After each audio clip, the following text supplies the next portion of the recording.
দিনভর গণনা শেষে সিলেটে হজরত শাহজালাল রহমতুল্লাহর মাজারের দানবাক্স খুলে নগদ ৭০,৮৮,৬৭২ টাকা পাওয়া গেছে।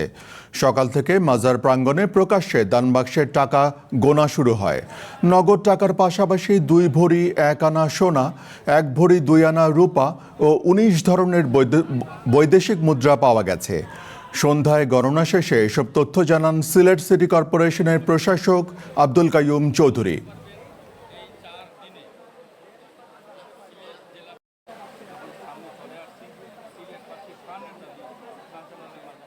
নগদ অর্থ সর্বমোট ৭০,৮৮,৬৭২ টাকা আমরা পেয়েছি। নগদ অর্থ স্বর্ণ পেয়েছি ২ ভরি ১ রতি, রূপো পেয়েছি ১ ভরি ২ আনা, আর বৈদেশিক মুদ্রা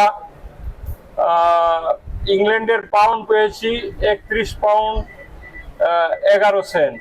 নজরানা হিসাবে প্রাপ্ত গরু, ছাগল, হাঁস, মুরগির হিসাব মাজার কর্তৃপক্ষের নিকট রয়েছে।